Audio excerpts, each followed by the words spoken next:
I am Acting Chief Barbara Smith with the Prince George's Community College Campus Police, and I'm very happy to be on this edition of Community Voices with you. Throughout the program, we will enjoy vocalist Karen Culi to center our attention on the healing power of music. We seek to empower our viewers with the tools available to anyone entangled in the grip of domestic violence. We have a series of packages about resources available for families who have experienced the unthinkable. In this edition, we take action and go out into the community. We'll go to Camp Hope, where young survivors enjoy ziplining and archery. We even visit the Family Justice Center. And finally, we'll speak to survivors from our community. We continue our support of Purple Light Nights initiative for domestic violence awareness. I'm going to turn this over to Dr. Bryant. Thank you, Chief Smith. You're welcome. And I'm Dr. Danielle LaShore Bryant. And before we get into the program, I need to share about an excellent opportunity for students, the Purple Skies Scholarship Program. Purple Skies at Prince George's Community College is a scholarship program for students directly affected by domestic violence. The program provides scholarships for accelerated continuing education courses that culminate with digital badges and/or industry certifications. The college offers participants an opportunity to register for a course or a mini pathway. Many pathways are typically comprised of a cluster of at least 3 courses that provide stackable credentials. Dr. Bryant, I'd like to hear a little bit more about Purple Skies and how long have we been doing this and the impact it has made on our students, male, female. Can you get a little bit more into it? So Purple Skies came about through a grant through the Prince George's County Council. We were able to write a grant and receive money to start this program. And we're very grateful to them for that. Yes. For funding this program. And in terms of the type of student, it helps all students, male students, female students, students who have been impacted by domestic violence, but not downtrodden. We're looking for students who need funding to be able to move on to that next step. And we're looking for students we can support into that next academic journey that they find themselves. Okay, and that's what I like to hear. It doesn't matter if you're male or female, the help is there for you. Be sure to check out Purple Skies.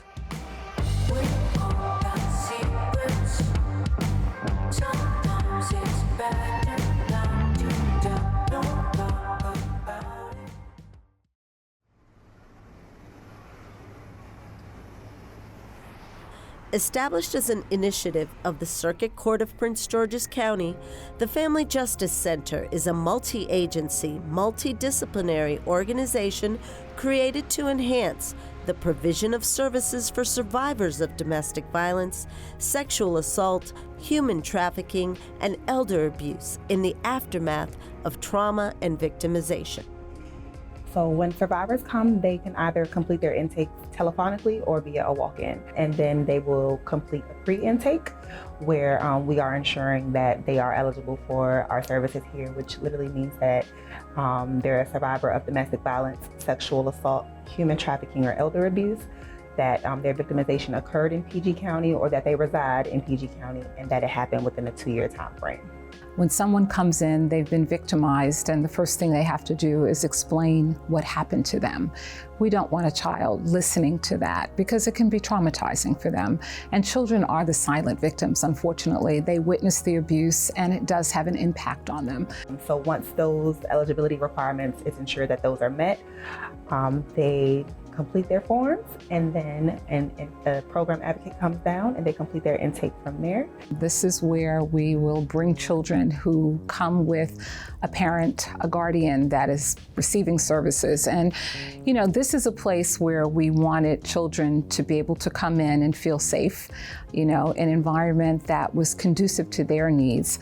We put this room here for very obvious reasons. If you think about it, they can play with games, have books read to them, toys, we even have a computer.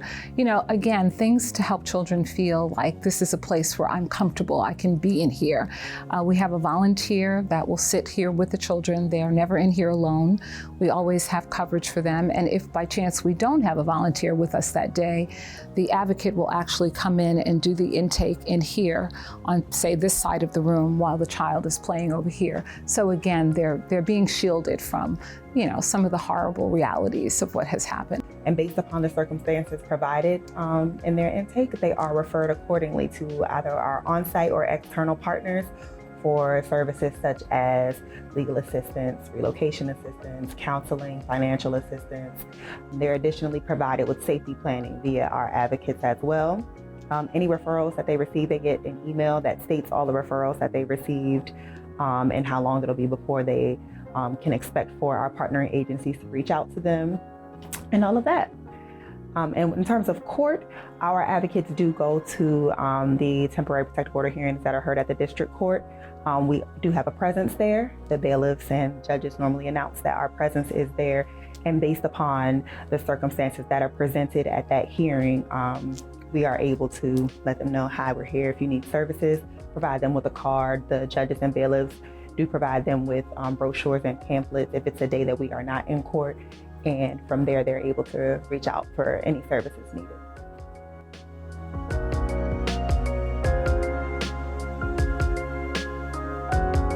So this is a mural that we had commissioned for this room. And it is, believe it or not, something that was done by children.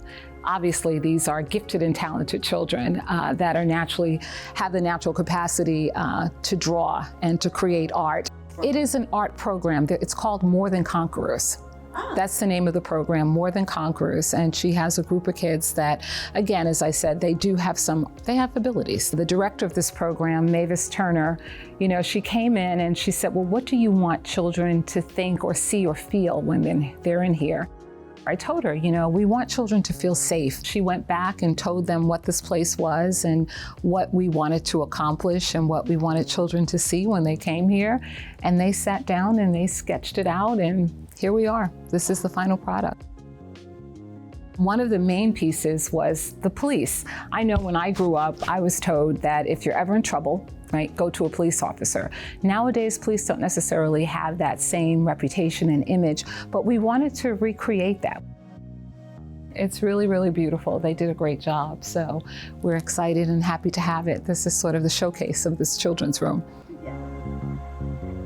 This is a room that was dedicated to our clients. You know, we wanted to have a space for them to come to feel that they could just, again, connect, be who they are with like minds, women who have had similar experiences. The Voices Survivors Network is a program that has been started for survivors to not showcase, but tell their story with the hopes of helping someone else. And what we'll do is survivors will share their story, then they'll tell about the process they went through, if it was the Family Justice Center or some other center or their own initiative, and then we'll highlight where they are today. So you can see, yes, I went through trauma, yes, it was a bad situation, but look where I am today. And that's what we hope to do. So the process to be a part of the Voices Survivor Network is there's a membership application. You are vetted. You must have gone through your experience, maybe 1 to 2 years, and it's an interview process. And we sit down and we speak with you, and we go from there. You must be at least 1 year or 2 years out of that relationship. Mm-hmm. It's an aftercare support group called SIT, Stay in Touch. We call it SIT. It's a 14-week program, and it's really one of those things that allows a person to have that ongoing care. When you think about this, they have been through who knows what for how long, and it's not a situation where you come in, you get help, all the services we offer. they're great, but it's usually not enough, particularly on one occasion. So they come back every week. It's a 14-week program.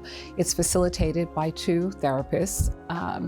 Bobby Harvard, who's with the Sheriff's Office, is also Dr. Delaney Smith, who's with the hospital. They co-facilitate this group, and it's an opportunity for the women to come in, share their experiences, but it's also a place where they're learning more about the dynamics of abuse, how and why did I get into a situation like this? And most importantly, what do I have to do to stay safe so that I don't repeat those patterns to end up in another abusive relationship? So it's something that I say it's a 14-week program, but the majority of the women have been here for years because they've bonded. They're like their own little family and they don't want to leave each other. So they keep coming back every week. They come back beyond that 14-week period just so that they can connect, share experiences, and most importantly, I think support each other. Women, when you've been through something and you know that other people understand it intrinsically because they've had similar experiences, it makes a difference, it really makes a difference.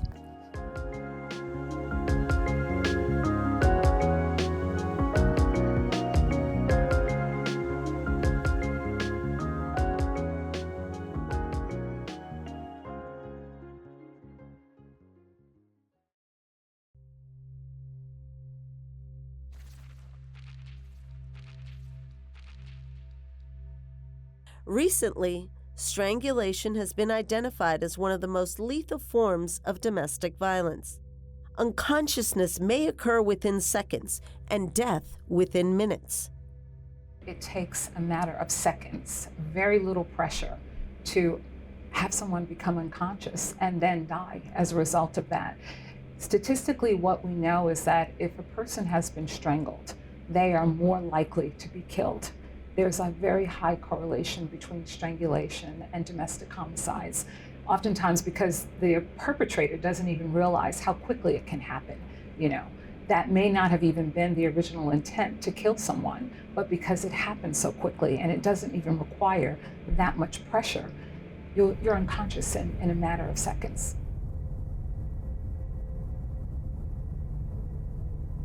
It's definitely a problem. I would say it's a problem nationally, locally, both.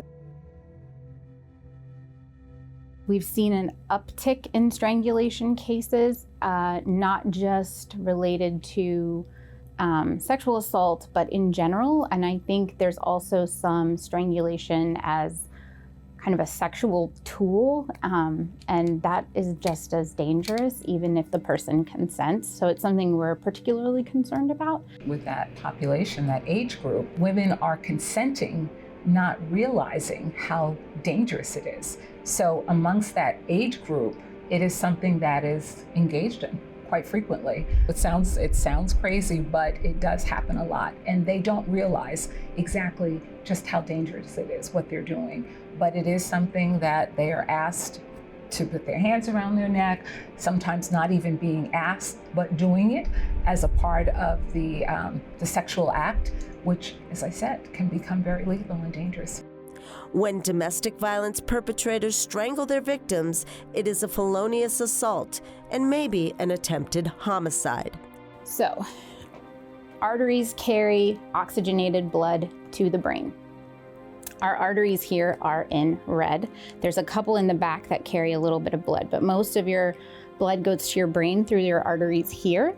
And anytime you're strangled and that blood flow is disrupted, your brain is not getting enough oxygen. Every second that your brain goes without oxygen causes damage to cells. So by the time you get that warm, fuzzy feeling, that's actually brain cells dying. So we really don't like strangulation. And what we do know is that if someone strangles you, and we have to also be careful of the words that we use, even when we talk to survivors, they'll say, I was choked. But realistically, choking is when something gets lodged in your throat. Strangulation is when anything, a hand, an arm, an object, has been placed on your neck with the goal of suppressing air, preventing you from breathing. That's the difference in strangulation. And as I said, it's extremely, extremely dangerous and can happen in a matter of seconds. Oftentimes it is more difficult to diagnose or see bruising on people with darker skin tones. But because the ALS uses different light frequencies, it allows us to see through the skin a little bit more. It's still not as clear on people with darker skin or people with more melanin, but it is significantly clearer than just with the naked eye. We know, and particularly when you think about it, bruises don't always show up immediately. So if there's any injuries, broken vessels, things of that nature, they'll show up here on this camera. And then of course, as I said, the disc is printed with the imagery and it can be used as evidence in the work. This is a drying kind of oven. So we collect DNA samples and other samples, and when we put them in here, we dry them before we seal them up in the kit. This is an alternative light source flashlight. So like you see on TV and the movies, probably the most like the TV and movies, things that we do here. It shines different wavelengths of light, and so we can see bruising and damage beneath the skin that's not showing up with our regular eyes or our regular wavelength. This is our humongous camera. It takes really good pictures, actually better than what we can usually see with our naked eye. And then here we have an evidence kit, and then the supplies we will use when we do an exam. So, fortunately here in Maryland, that's now a felony. If you can believe it, it used to be a misdemeanor. It used to be a misdemeanor. I think it's now, about 3 or 4 years now that strangulation has become a felony charge, because that's almost like attempted murder. It's an attempted murder. Once a partner strangles someone violently, they are, I think the statistic is 150 times more likely to murder them. Also, almost every study that has been done about perpetrators that have murdered policemen, those men have strangulation in their history as well. So strangulation is a big indicator of violence to the point of homicide. Strangulation is an ultimate form of power and control, where a batterer controls the victim's next breath and has devastating psychological effects or potentially a fatal outcome.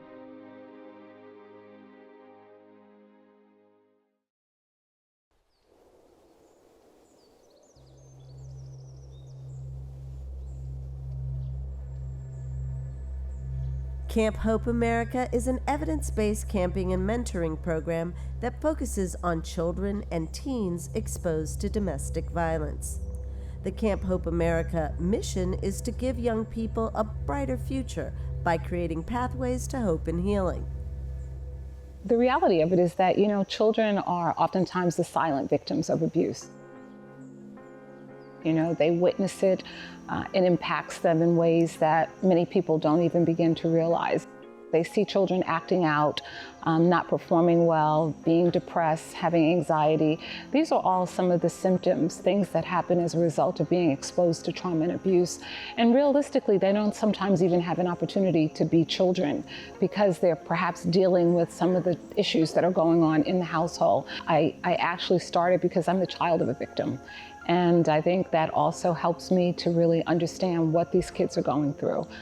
Even though children are not always directly impacted by the violence itself, as I said, the emotional toll, there's still a great deal of shame and embarrassment. I remember I was told, what goes on in this house stays in this house. You don't talk about this anywhere. So as a child, you're carrying around all of the things that you are needing to express and feel and get help for. You can't. So for me, this work is, as I say, it's really my calling. I'm here as a counselor for Camp Hope because community service has always held a special place in my heart. I really like helping others, and in this case, I thought it would be really nice to help kids that have experienced hardship in their lives and bring them hope. My most challenging has definitely been trying to communicate with the kids, as sometimes they just don't want to talk, as I've realized. Sometimes they just want to be quiet, and I've realized that sometimes as a counselor, the best thing you can do is just to give them space. So that's what I've learned.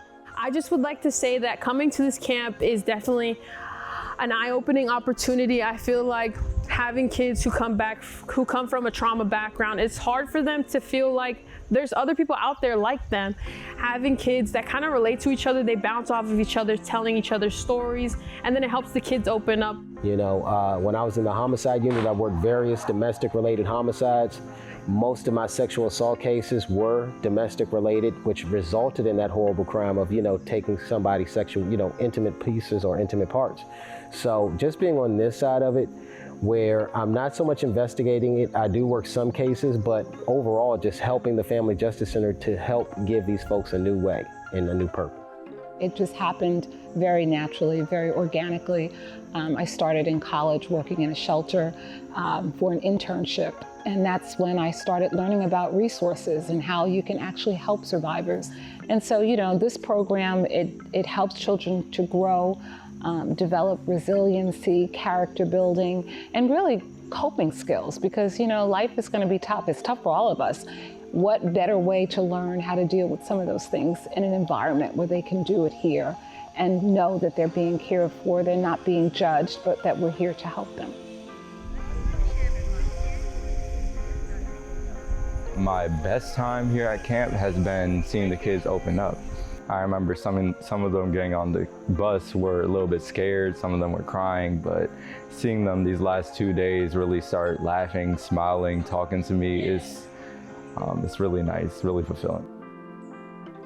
We have code names because of the type of trauma these kids come from. It's easy for them to easily get attached and not view you as a role model, but as a certain person that they value personally. And I feel like trying to avoid that is the best way to have these kids look at you as a mentor and not as a friend. There's that fine line that starts to get blurred, and a lot of things can happen and you don't want to add on to their trauma. Especially with these kids, they look at you as maybe an older sister, an older brother, and having them look at you further than that is also a sense of trying to protect yourself, but also them as well. My camp nickname is Batman, so my name is called all day long from all the kids all day long. And just believe it or not, a lot of our young kids, this is their first time going somewhere overnight. This is their first time being in a place where, you know, they don't have a toxic environment, or they're in a place where they're in fear or don't know what's going to happen next, that kind of situation. And just to come here and be cradled in a certain way and given their space, and look at all this space that they're in, and just have fun with other kids that are like-minded and been where they've been at. That's the biggest thing, and I love that about being, I guess, a parent here, if you want to call it that, because I kind of just let them go and be kids. So Camp Hope is a way for them to come and just be that, kids. You know, they can be with other children that have lived and are in similar circumstances. They can play, they can just be who they were intended to be without carrying the weight of living in situations that are less than ideal. The biggest outcome is when I talk to my survivors that have completely started over again, and just watching where they came from to where they are now.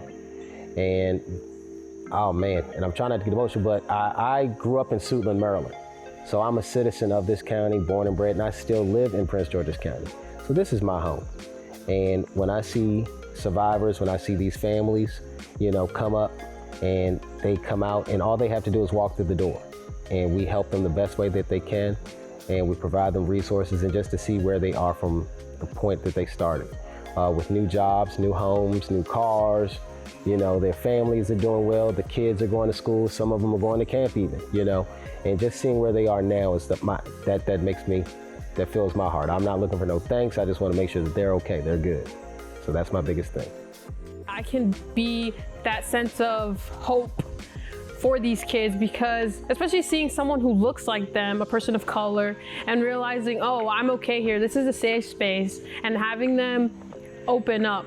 The best part for me is seeing the transformation, seeing what this camp does for children, helps them to build a better sense of self, to feel good about who they are, confidence. So overall, just knowing that this work is allowing them to move beyond where they are. You know, the theme for Camp Hope is believing in yourself, believing in others, and believing in your dreams.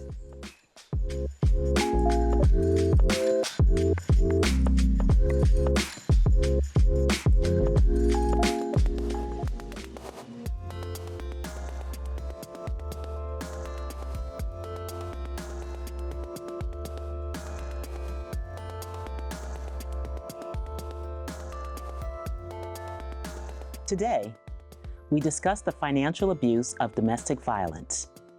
Joining me today, we have the Victim Services Coordinator for the Domestic Violence and Sexual Assault Center at UMD Capital Region Health, Dr. Delaney Smith-Clark, and PGCC's Financial Empowerment Center Program Director, Heath Kerloff, to tell us about a program they conduct together to assist survivors to rebound financially.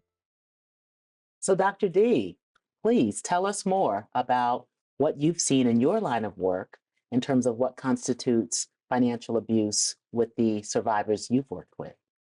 So working with some of the survivors, one of the things that I have realized that some of them really don't know the types of domestic violence. There's so many different types. And of course, one type would be financial abuse. And so when they come into the hospital, we have this program where we can house them. It's a subsidy program where the client will pay 30% of their income and the organization will pay 70%. With some challenges with that, when they come in, they don't have good credit. They may have some barriers as far as income. But the great thing about this program, you don't have to have a full-time job. You don't have to have a part-time job. As long as you have some form of income, we have clients that have 5 children, 4 children, 3 children. So then you got that other barrier of this financial problem. You find that their husbands or spouses or intimate partner, they're withholding them from getting a job. Some of them can't get jobs because they don't have skills. So that financial piece is a big piece when you look at domestic violence. Yes, and in fact, some of the research that I've read says 99% of individuals face some form of financial abuse within the domestic violence situation. Can you speak to that a bit more, Heath? Yes, so the acquisition of money, the use of money, and the maintenance of money, the ability to sustain oneself, is all affected by the safety issue. And safety ultimately plays into impacting self-sufficiency. And when someone is controlled, it makes things very challenging for them to believe that they can stand on their own. And so one of the things in financial therapy that we look at, one of the money disorders, is financial dependence. And financial dependence is one of the worst forms of a money disorder because the individual doesn't have self-belief in their ability to acquire, use, and maintain money. And so what we try to do is move the individual from awareness to practical opportunity to responsibility. And Dr. D, through her program, has allowed the Financial Empowerment Center to come in and to provide that. And one of the things we note is that incentive-driven financial empowerment is very important. And just as she mentions being able to offer programs that sustain them outside of there, when an individual who's wounded and suffering comes into contact with the center, we want them to have a good feeling, a good vibe. And so we've been able to award $200 grocery gift cards at the encounters that we've had. So we've been very fortunate to have grants to do that. Wonderful. And if I might interject, please. Heath is saying one of the things that most survivors stay in their relationships is because of financial. You know, they keep them isolated. They won't be able to get out to work. So that financial abuse is very, very egregious, you know. So I'm so thankful to have met Heath. They came in on Saturdays, every other Saturday. They not only came in and brought financial wealth, but they also brought little snacks for them to eat, to kind of encourage. So that incentive kind of brought them in. And one of the things that I always remember from the very first class, it was this young lady who was a survivor, had a great job. She was a school teacher, but through her financial abuse, her partner had her living in a hotel with her 4 children. And she got into the program, she finished the program, she got into the housing program, and a year later, she was able to buy a house. Not only that, she went back to school, she now has a PhD, her children are expanding, going to college and doing things. So financial literacy is a very big part when you look at domestic violence. Well, this has been a impactful and insightful segment in terms of looking at diving down a bit more into not just domestic violence and intimate partner violence, but what it entails and how insidious it is within families and communities. Thank you both for being on the panel here today. Thank you.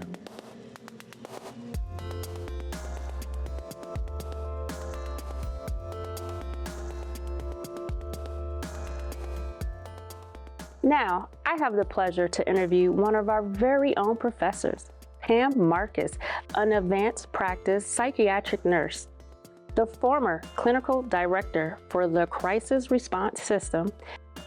Ms. Marcus was awarded the National Honor of Excellent in Practice plus Advanced Practice by the American Psychiatric Nurses Association.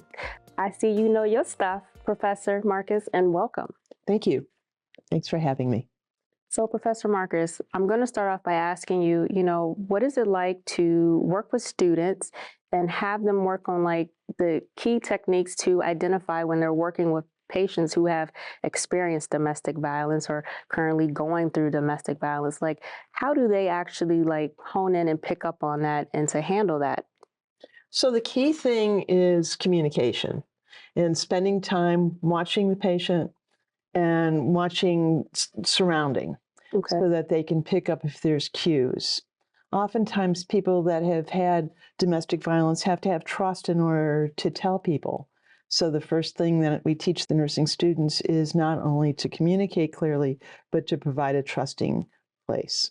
Okay, so you know that I'm law enforcement, and I just like to know, you as someone who is on the other side, what have you seen that can impact, first responders and those in a situation responding to domestic violence? When I think of first responders, the most important thing I think about is safety, and to make sure that there's a collaboration between nursing and law enforcement or other first responders and law enforcement, so that we're communicating, if not non-verbally, with one another to make sure that everybody is safe, because things happen fast when they happen. That's understandable too. And what about just bringing in the awareness for the campus and the campus community? You have any advice about that and getting this message out about domestic violence? So there's two things I think about with the campus.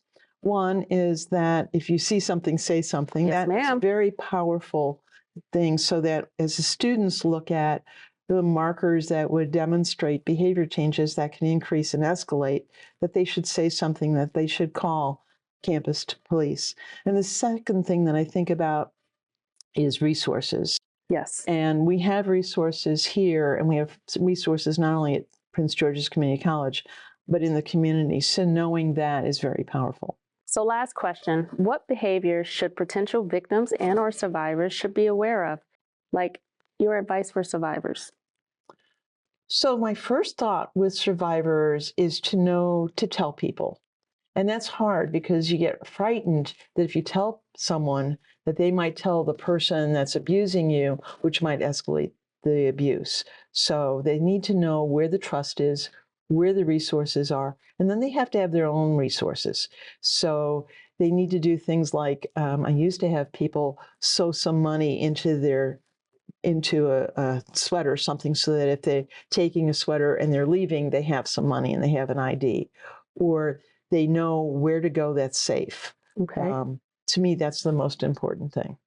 Have you guys ever had a situation where you were working with a patient and maybe an abuser was there? Yes. Is there a way that, like you're able to, how do you get them to leave the room, or like, how does that type of situation play out? That's a really tough thing. The thing that I'm thinking about was that we needed to call for police, that the person was there, the person who was getting yelled at was there, and the thing that I wanted to do was to stop the engagement, so that the person that was yelling needed to, reduce their yelling, but if the person who was receiving the yelling was yelling back, that would escalate it. So that did escalate it. We needed to call for help. Thank you, Professor Marcus, for all that you do. I admire everything that you're doing in the community, for the campus, and just the work that you're doing with the students and them getting out there and being able to share the resources that we have here, the training, and getting that knowledge, and then going out into the community. And then it's like being there to work with domestic violence victims and victims of all types of crimes, really, right? So they're prepared. So thank you. And I just much respect. Well, thank you. It's really the students that become graduates that do it. Yes, ma'am. Thank you. And we'll be right back.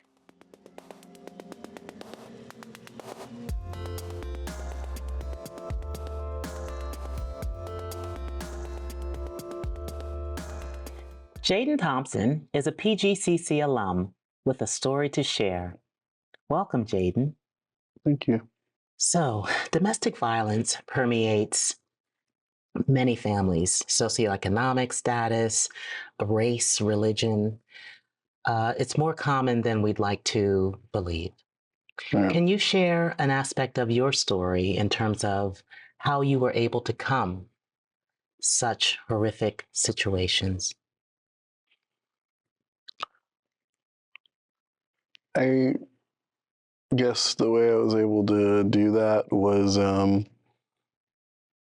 recognizing certain behavioral patterns and realizing that it was leading to a very toxic environment and having to cut certain people out of my life, which was very hard. I had to cut my father out of my life, which was very difficult because we were very close, but still trying to work my way through it. But I think that was the first step, so to speak, in order to kind of overcome that. And start to heal. Yeah. That does sound like a difficult situation because the family is where we begin to experience who we are. And so to have to sever that took a lot of courage on your part. It doesn't really feel like courage. It more just feels like I just couldn't, handle it anymore. And, my story is more different in the sense it wasn't, it was only physical at the very, very end. So even when we're talking about even doing the show, it's like, oh, I count? And it didn't even pop in my head. And it's now realizing, oh, wow, this counts as this. I didn't even think about it. You bring up a good point in terms of the idea that we think domestic violence is a certain way. Exactly. Right? Or represents certain acts or behaviors, but it's more insidious than that. Yeah. Right? Yeah. There's emotional abuse, there's psychological abuse, there's financial abuse, and then, as you indicated, there's the physical aspect as well. Yeah, and it's a lot more multi-layered than I think people kind of realize or acknowledge. You know what I mean? Yeah. The emotional and the financial is definitely I think an aspect that there's a lot more to than I think people think about, probably. Yes. Yes. We've had other survivors in different segments talk about that financial piece and how it can be a roadblock as you try to overcome and make changes. It definitely is.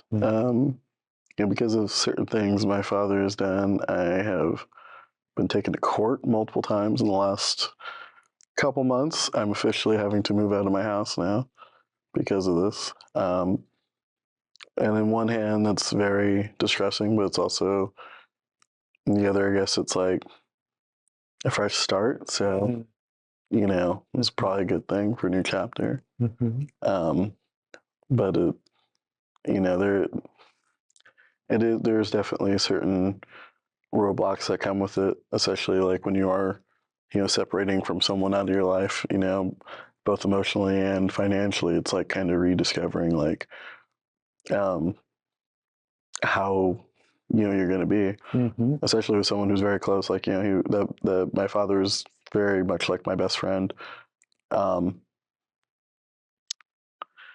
it's weird now because it's like the most random things will remind you of a person, Or I hate whenever I go watch a movie now if they mention something about their dad, I like cry and I hate that, but it happens.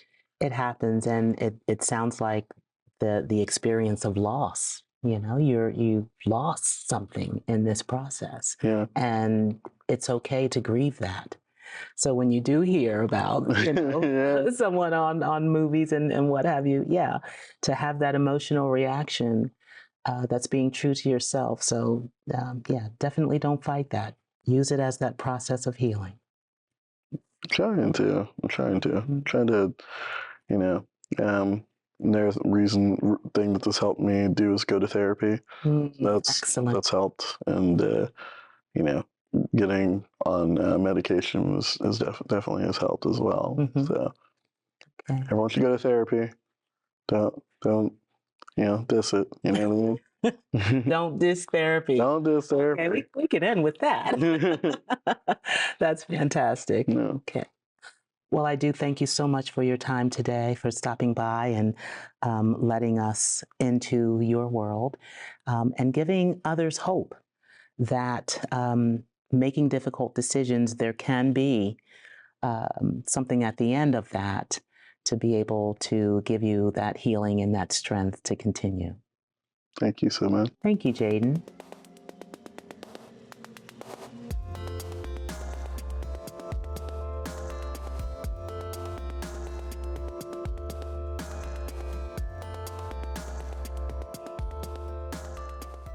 Today we are speaking with Joan Horstkamp, a survivor who is our director of our respiratory therapy program.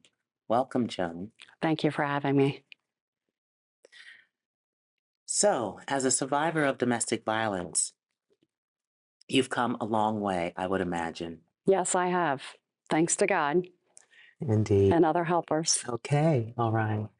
One of the things that we talked about in an earlier segment was the idea of financial abuse and what that might look like. During your own journey of overcoming domestic violence, did you face any financial hardships? And if so, what strategies did you use to overcome those? That's a really good question, because I think that's a problem for a lot of young people that may have children that are in a bad situation and they feel like they cannot get out because of financial reasons. Yes. And for me, I had 3 children by the time I was 23. I found myself in a bad situation. And it's not easy to, if you don't have any resources, it's not easy to leave that situation because you don't have finances to be able to do it, right? So you find yourself that you're stuck in this situation. So for me, I had known that I wanted to go to school. I feel like getting a skill in order to have a career so that you can become independent and take care of your family if you have children or even just yourself. So for me, I knew that was going to be a way to escape a situation that was not good. So I reached out went to school at Prince George's Community College. Okay. And I came to the school and went to the financial aid office and I applied for scholarships, any scholarship that I could do, Pell Grants, any Pell Grant that I could get. And I applied for everything on my own. And I remember my ex-husband at the time said, "You can't go to school because we don't have any money." And I said, "I'll find a way." Okay. Yeah. So I received the scholarships and that afforded me to go to school. And actually at the time, the college had daycare. So I was able to afford daycare for my children because the scholarships paid for everything. They paid for my tuition. They paid for my books and my daycare. Wow. So they paid for everything so that I could go to school. So I think planning, if you want to get out of a situation, you need to have a plan. And not everybody can just leave if they don't have the finances. So by making a plan and going to school, getting the scholarships that you might need, because they are out there. They're out there for healthcare. They're out there for business. They're definitely out there. You could, utilize those scholarships, go to school, and have your plan to move out so that you can be independent financially. Because some people might say, well, why didn't you leave? Well, there's lots of reasons. Yes. And one of them is finance. A big one. A big one is finance. That's right. You have to have a roof and food for your children. That's right. So that's a big one. So I had 3 children under the age of 4 going to school. Yeah. Okay. But that afforded me to be able to leave that situation. So that was a blessing for sure. Okay. Wonderful. So many resources I'm hearing from that story in terms of bridges that helped you to get from one to the other. Correct. Yes, fantastic. The other piece that I'm hearing in there is that sense of resilience. Right. Right. Right. That piece of I've not only want to do this for myself, but I have to do this for my children. Correct. Can you speak about that in terms of the way in which you had to go about being that role model, even though you may not have been feeling that at the time? Right. Well, I think when you, if you stay in a situation, it can be generational. So I grew up in a household like that. Okay. Then I go into a household like that. And so you don't want it for your kids. So you want to move and try to get out of that situation. So it's not generational. That's primary. You need to change or break that cycle for sure. That's a good point. So that's a good way to do it. You need resources. You need a way to do it. So for me, I'd say it's determination, right? You're determined. So even though I didn't have a lot of time to study, because I had 3 kids at home, during class, and I tell my current students, I teach this respiratory therapy program, and I tell my current students, you need determination, okay? Don't let your excuses be your failure. So that will help you, propel you to do well in class, hyper-focus, know your end goal. And for me, my end goal was to become independent with my kids. Yeah. Right. So that was a blessing for me. Well, we are truly blessed to have you in this space. Not only are you here as a survivor, but you're here as an instructor, a professor, being able to influence the next generation, being on the lookout for those individuals who may themselves be stuck and not know where to turn. So I'm grateful that you've chosen to come back here as a full circle moment. Right. So I can give back what was given to me. Yes. Thank you so much again, Joan, for your story and sharing your successes. Thank you for having me. We'll be back with another survivor story. Hi, I wanted to share a powerful quote to you from Godly Women. When someone mistreats you, it reflects their own issues, not your worth. Emotionally healthy people do not tear others down.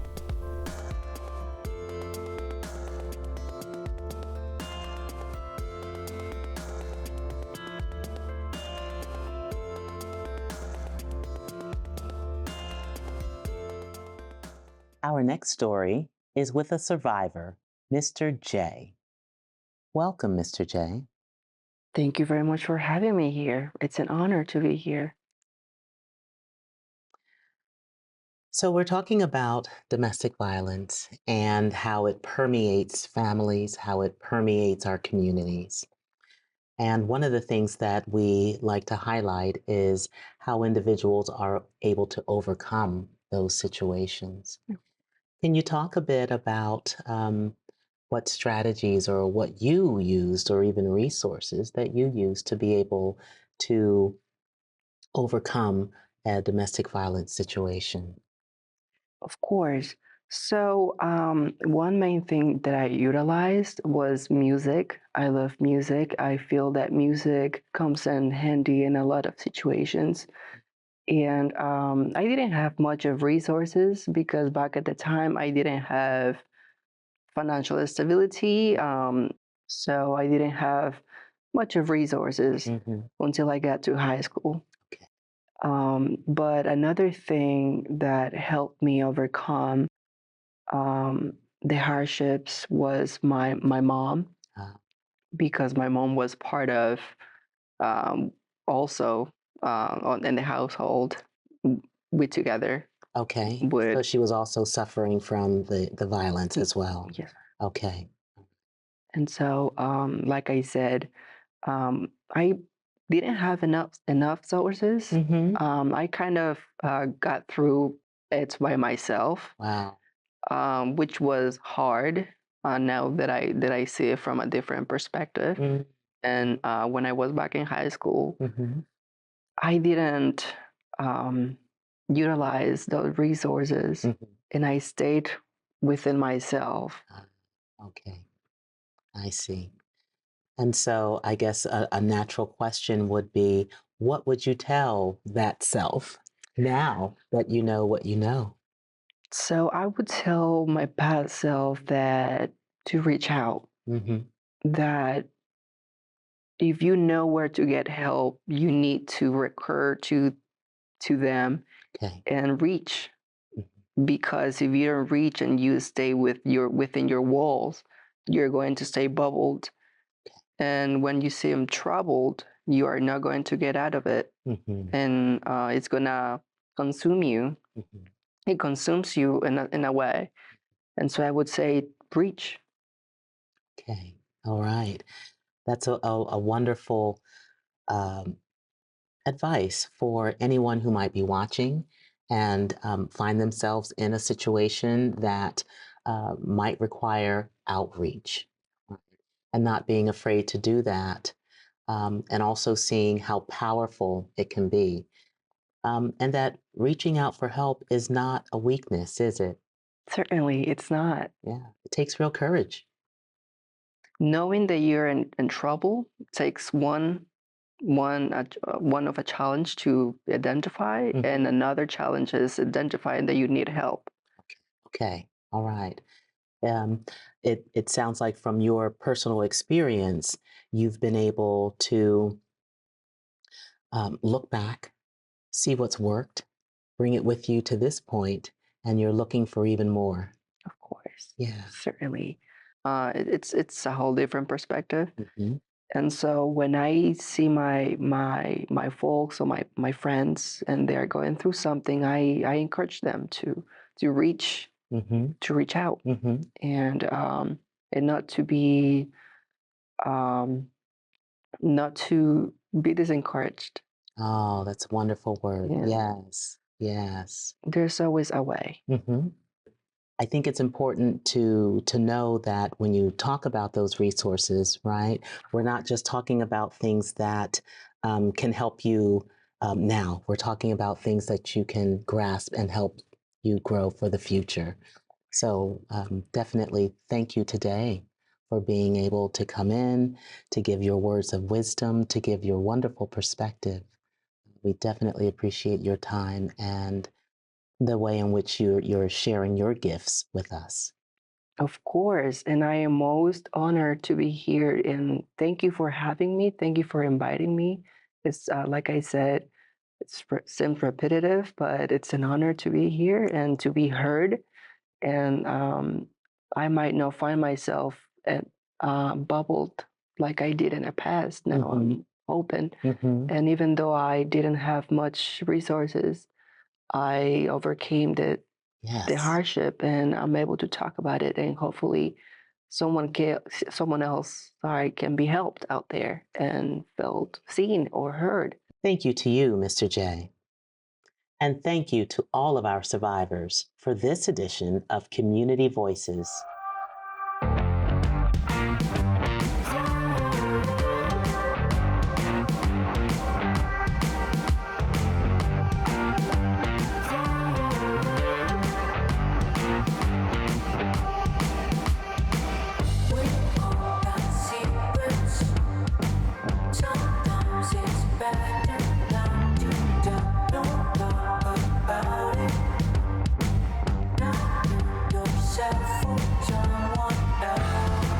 Cause now I see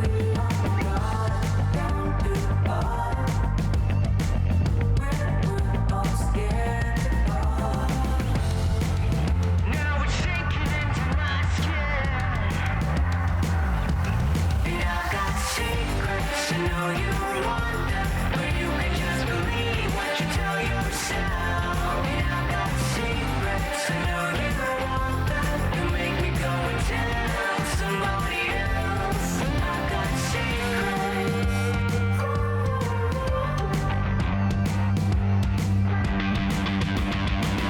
Breaking your back to find a way to make you tell the truth.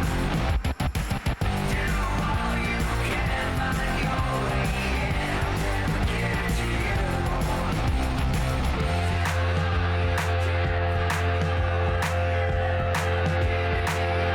And I've got secrets, I know you want them, but you can just believe what you tell yourself.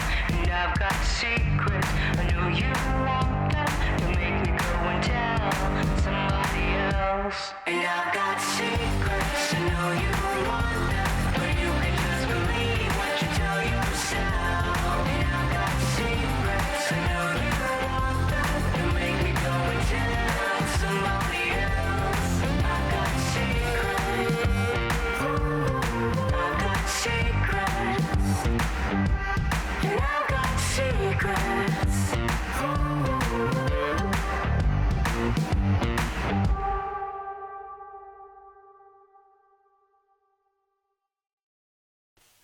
This song, Secrets, is for you. Even though deep down you know that you're hiding all this secrets, the person that you're supposed to be closest to doesn't have to know everything.